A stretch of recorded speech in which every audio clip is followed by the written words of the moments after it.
ലൂക്ക 19 അധ്യായം. സക്കേവൂസിന്റെ ഭവനത്തിൽ. യേശു ജെറിക്കോയിൽ പ്രവേശിച്ച് അതിലൂടെ കടന്നു പോവുകയായിരുന്നു. അവിടെ സക്കേവൂസ് എന്നു പേരായ ഒരാളുണ്ടായിരുന്നു. അവൻ ചുങ്കക്കാരിൽ പ്രധാനനും ധനികനുമായിരുന്നു. യേശു ആരെന്ന് കാണാൻ അവൻ ആഗ്രഹിച്ചു. പൊക്കം കുറവായിരുന്നതിനാൽ ജനക്കൂട്ടത്തിൽ നിന്നുകൊണ്ട് അത് സാധ്യമായിരുന്നില്ല. യേശുവിനെ കാണാൻ വേണ്ടി അവൻ മുമ്പേ ഓടി ഒരു സിക്കമൂർ മരത്തിൽ കയറിയിരുന്നു. യേശു അതിലെയാണ് കടന്നു പോകാനിരുന്നത്. അവിടെ എത്തിയപ്പോൾ അവൻ മുകളിലേക്ക് നോക്കി പറഞ്ഞു, സക്കേവൂസ്, വേഗം ഇറങ്ങി വരിക.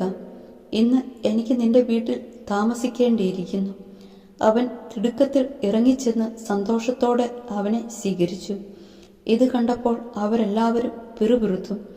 ഇവൻ പാപിയുടെ വീട്ടിൽ അതിഥിയായി താമസിക്കുന്നല്ലോ. സക്കേവൂസ് എഴുന്നേറ്റ് പറഞ്ഞു, കർത്താവേ, ഇതാ എൻ്റെ സ്വത്തിൽ പകുതി ഞാൻ ദരിദ്രർക്ക് കൊടുക്കുന്നു. ആരുടെയെങ്കിലും വക വഞ്ചിച്ചെടുത്തിട്ടുണ്ടെങ്കിൽ 4 ഇരട്ടിയായി തിരിച്ചു കൊടുക്കുന്നു.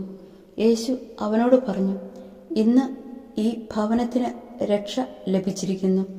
ഇവനും അബ്രാഹത്തിന്റെ പുത്രനാണ്. നഷ്ടപ്പെട്ടു പോയതിനെ കണ്ടെത്തി രക്ഷിക്കാനാണ് മനുഷ്യപുത്രൻ വന്നിരിക്കുന്നത്. 10 നാണയത്തിന്റെ ഉപമ. അവർ ഇത് കേട്ടുകൊണ്ടിരിക്കുമ്പോൾ അവൻ തുടർന്ന് ഒരു ഉപമ പറഞ്ഞു. കാരണം അവർ ജെറുസലേമിന് സമീപത്തായിരുന്നു. ദൈവരാജ്യം ഉടൻ വന്നു ചേരുമെന്ന് അവർ വിചാരിക്കുകയും ചെയ്തിരുന്നു. അവൻ പറഞ്ഞു, ഒരു പ്രഭു രാജപദവി സ്വീകരിച്ച് തിരിച്ചു വരാൻ വേണ്ടി ദൂരദേശത്തേക്ക് പോയി. അവൻ ഭൃത്യന്മാരിൽ 10 പേരെ വിളിച്ച് 10 നാണയം അവരെ ഏൽപ്പിച്ചുകൊണ്ട് പറഞ്ഞു, ഞാൻ തിരിച്ചു വരുന്നതുവരെ നിങ്ങൾ ഇതുകൊണ്ട് വ്യാപാരം ചെയ്യുവിൻ. അവന്റെ പൗരന്മാർ അവനെ വെറുത്തിരുന്നു. ഈ മനുഷ്യൻ ഞങ്ങളെ ഭരിക്കുവാൻ ഞങ്ങൾ ഇഷ്ടപ്പെടുന്നില്ല എന്ന നിവേദനവുമായി അവർ ഒരു പ്രതിനിധി സംഘത്തെ അവന്റെ പിന്നാലെ അയച്ചു. എന്നാൽ അവൻ രാജപദവി സ്വീകരിച്ച് തിരിച്ചു വന്നു. താൻ പണം ഏൽപ്പിച്ചിരുന്ന ഭൃത്യന്മാർ വ്യാപാരം ചെയ്ത് എന്ത് സമ്പാദിച്ചുവെന്ന് അറിയുന്നതിന് അവരെ വിളിക്കാൻ അവൻ കൽപ്പിച്ചു. ഒന്നാമൻ പറഞ്ഞു, യജമാനനെ, നീ തന്ന നാണയം 10 കൂടി നേടിയിരിക്കുന്നു. അവൻ പറഞ്ഞു, കൊള്ളാം, നല്ലവനായ ഭൃത്യ, ചെറിയ കാര്യത്തിൽ വിശ്വസ്തനായിരുന്നതുകൊണ്ട് 10 നഗരങ്ങളുടെ മേൽ നീ അധികാരിയായിരിക്കും. രണ്ടാമൻ വന്ന് പറഞ്ഞു, യജമാനനെ, നീ തന്ന നാണയം 5 കൂടി നേടിയിരിക്കുന്നു. യജമാനൻ അവനോട് പറഞ്ഞു, 5 നഗരങ്ങളുടെ മേൽ നീ അധികാരിയായിരിക്കും. വേറൊരുവൻ വന്ന് പറഞ്ഞു, യജമാനെ, ഞാൻ തുണിയിൽ പൊതിഞ്ഞ് സൂക്ഷിച്ചിരുന്ന നിന്റെ നാണയം ഇതാ. നിന്നെ എനിക്ക് ഭയമായിരുന്നു, കാരണം നീ കർക്കശനും വയ്ക്കാത്തത് എടുക്കുന്നവനും വിതയ്ക്കാത്തത് കൊയ്യുന്നവനുമാണ്. അവൻ പറഞ്ഞു, ദുഷ്ടഭൃത്യ, നിന്റെ വാക്കുകൊണ്ട് തന്നെ നിന്നെ ഞാൻ വിധിക്കും. ഞാൻ കർക്കശനും വയ്ക്കാത്തത് എടുക്കുന്നവനും വിതയ്ക്കാത്തത് കൊയ്യുന്നവനും ആണെന്ന് നീ അറിഞ്ഞിരുന്നല്ലോ. പിന്നെ നീ എന്തുകൊണ്ട് പണമിടപാടുകാരെ എൻ്റെ പണം ഏൽപ്പിച്ചില്ല? എങ്കിൽ ഞാൻ മടങ്ങി വരുമ്പോൾ പലിശയോടുകൂടെ അത് തിരിച്ചു വാങ്ങുമായിരുന്നില്ലേ? അവൻ ചുറ്റും നിന്നവരോട് പറഞ്ഞു, അവനിൽ നിന്ന് ആ നാണയം എടുത്ത് 10 നാണയമുള്ളവന് കൊടുക്കുക.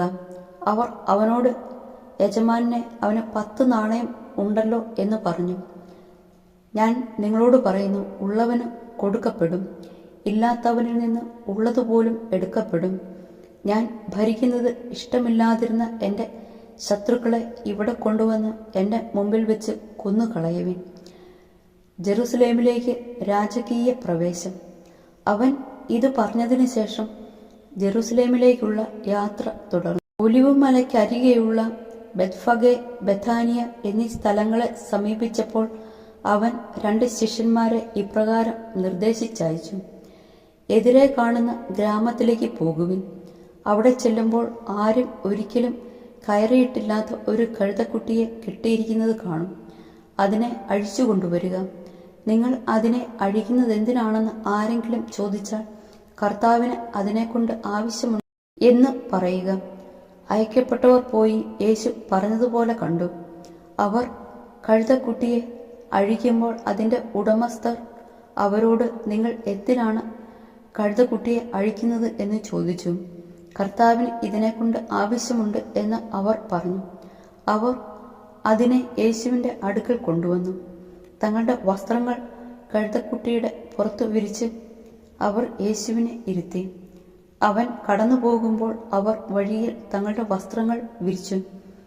അവൻ പട്ടണത്തോട് അടുത്ത് ഒലിവുമലയുടെ ചെരുവിന് സമീപത്തെത്തിയപ്പോൾ ശിഷ്യഗണം മുഴുവൻ സന്തോഷിച്ച് തങ്ങൾ കണ്ട എല്ലാ അത്ഭുത പ്രവൃത്തികളെയും പറ്റി ഉച്ചത്തിൽ ദൈവത്തെ സ്തുതിക്കാൻ തുടങ്ങി. കർത്താവിൻ്റെ നാമത്തിൽ വരുന്ന രാജാവ് അനുഗ്രഹീതൻ, സ്വർഗത്തിൽ സമാധാനം, അത്യുന്നതങ്ങളിൽ മഹത്വം എന്ന് അവർ ആർത്തു വിളിച്ചു. ജനക്കൂട്ടത്തിൽ ഉണ്ടായിരുന്ന ചില ഫരിസേയർ അവനോട് പറഞ്ഞു, ഗുരു, നിന്റെ ശിഷ്യന്മാരെ ശാസിക്കുക. അവൻ പ്രതിവചിച്ചു, ഇവർ മൗനം ഭജിച്ചാൽ ഈ കല്ലുകൾ ആർത്തു വിളിക്കുമെന്ന് ഞാൻ നിങ്ങളോട് പറയുന്നു. അവൻ അടുത്തുവന്ന് പട്ടണം കണ്ടപ്പോൾ അതിനെക്കുറിച്ച് വിലപിച്ചുകൊണ്ട് പറഞ്ഞു, സമാധാനത്തിനുള്ള മാർഗങ്ങൾ ഈ ദിവസത്തിലെങ്കിലും നീ അറിഞ്ഞിരുന്നെങ്കിൽ. എന്നാൽ അവ ഇപ്പോൾ നിന്റെ ദൃഷ്ടിയിൽ നിന്ന് മറയ്ക്കപ്പെട്ടിരിക്കുന്നു. ശത്രുക്കൾ നിനക്ക് ചുറ്റും പാളയമടിച്ച് നിന്നെ വളയുകയും എല്ലാ ഭാഗത്തു നിന്നും നിന്നെ ഞെരുക്കുകയും ചെയ്യുന്ന ദിവസങ്ങൾ വരും. നിന്നെയും നിന്റെ മക്കളെയും നശിപ്പിക്കുകയും നിന്നിൽ കല്ലിന്മേൽ കല്ല് ശേഷിപ്പിക്കാതിരിക്കുകയും ചെയ്യും. എന്തെന്നാൽ നിന്റെ സന്ദർശന ദിനം നീ അറിഞ്ഞില്ല. ദേവാലയ ശുദ്ധീകരണം. അനന്തരം അവൻ ദേവാലയത്തിൽ പ്രവേശിച്ച് അവിടെ കച്ചവടം നടത്തിക്കൊണ്ടിരുന്നവരെ പുറത്താക്കാൻ തുടങ്ങി. അവൻ അവരോട് പറഞ്ഞു, എൻ്റെ ആലയം പ്രാർത്ഥനാലയം എന്ന് എഴുതപ്പെട്ടിരിക്കുന്നു. നിങ്ങളോ അതിനെ കവർച്ചക്കാരുടെ ഗുഹയായി മാറ്റിയിരിക്കുന്നു. അവൻ ദിവസവും ദേവാലയത്തിൽ പഠിപ്പിച്ചിരുന്നു. പുരോഹിത പ്രമുഖന്മാരും നിയമജ്ഞരും ജനപ്രമാണികളും അവനെ നശിപ്പിക്കാൻ മാർഗം അന്വേഷിച്ചുകൊണ്ടിരുന്നു. എന്നാൽ അവർക്ക് ഒന്നും ചെയ്യാൻ കഴിഞ്ഞില്ല. കാരണം ജനങ്ങളെല്ലാം അവൻ്റെ വാക്കുകളിൽ മുഴുകി അവനെ വിട്ടുപോകാതെ നിന്നു.